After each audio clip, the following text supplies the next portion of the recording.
The archive copy was uploaded on February 3rd, 2025. Nobody knows who re-uploaded it.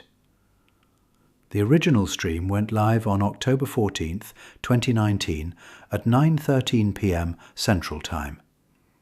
It ran for 7 hours, 41 minutes and 12 seconds. For the first 3 years, it had 11 views. Most of them were probably Miles. Checking, refreshing, hoping the number would change. His name was Miles Vescari. Online he used the name Miles Vez, though the channel itself was called Void Walker.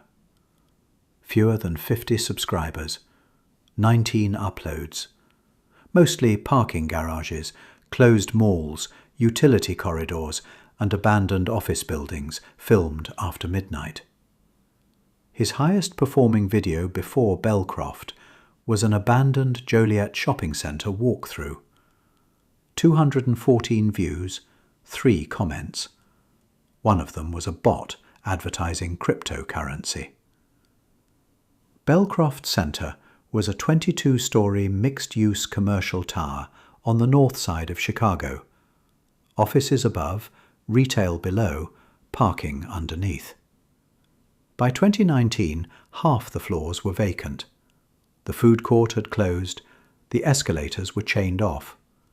The upper tenants had moved out quietly, one at a time, until the building became the kind of place that still had lights, still had elevators, still had air conditioning, but no longer had a reason.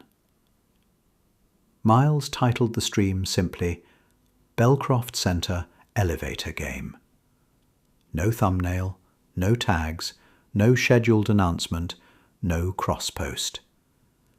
He went live to almost nobody. That matters. Because later summaries of the footage often describe it as if a crowd watched him disappear.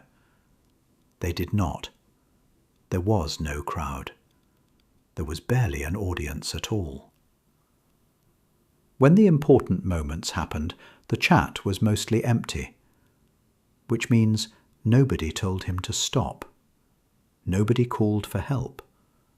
Nobody understood that help would not have mattered anyway.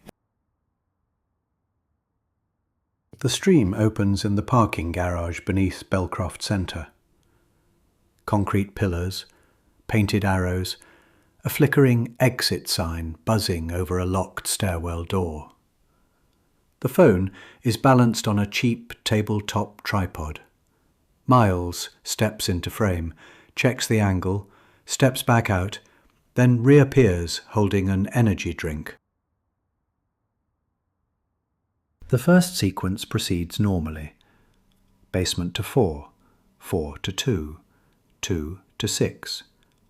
Miles narrates the ride with the loose boredom of someone trying to make an empty stream feel alive. The Belcroft archive did not become popular because of the stream itself. It became popular because of a forum post written almost 6 years later by a user calling themselves Floor Index. The post was titled, "This elevator video is fake, but the fake part is wrong." In the post, the user mapped every visible floor indicator against elapsed travel time. They assumed editing, they assumed splice points, they assumed, reasonably, that Miles had faked the ride by cutting between clips. But the audio did not cut. The background hum remained continuous. The flicker pattern of the fluorescent tube remained continuous. The compression artifacts remained consistent across frames where the floor numbers changed impossibly. Then other people began checking. A former tenant identified the 5th floor vending machine. It had been removed in 2016. A building contractor confirmed the Northeast Service elevator had no public access above 22. A local weather account confirmed there was heavy cloud cover that night. None of those things mattered live, because live, almost no one was there. At timestamp 31:18, the viewer count is 4. 2 accounts are inactive. One is the scraper bot. One is unnamed and sends a single message. The message reads, "Lol, scary." That is the last chat message for 43 minutes. From timestamp 00:38:04 to 00:52:11, the elevator ascends without opening. The longest uninterrupted travel time recorded in the building's elevator inspection documents is 51 seconds. This segment lasts 14 minutes. The doors close at 34. The elevator rises. What follows is the most studied portion of the archive. It is also the section most often edited out of riposts, because there is no single moment that explains it. No face in the dark, no figure lunging toward the camera.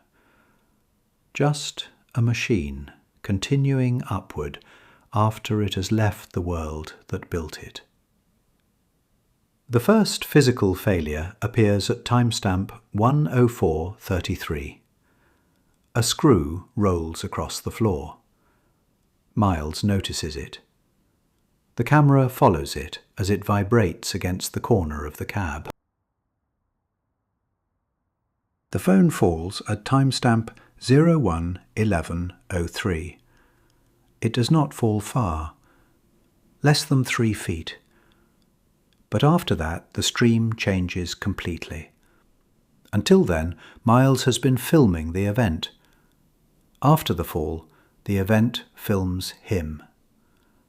The camera lands sideways against the base of the button panel. The lower half of the frame shows the floor, dust, screws, a cracked plastic cap from one of the buttons. The upper half shows the torn wall, but only partially. The angle is wrong. That wrongness makes it worse. We do not get a clean view. We get flashes. White cloud, dark city, blue atmosphere, metal edge. Miles's hand entering frame and disappearing again. After floor 110, the footage becomes quieter. Not calmer, quieter. The wind thins. Miles speaks less. When he does speak, the platform's auto-captioning fails to transcribe most of it. The captions produce fragments. Please. Mom. Not down. Not looking. Miles's mother had died in 2012. This is public record. I do not know if he meant to say it. At timestamp 1:26:08, the phone camera briefly adjusts exposure. For 1 second, the open wall shows no sky and no city. Only blackness. Not night. Depth. The elevator chimes.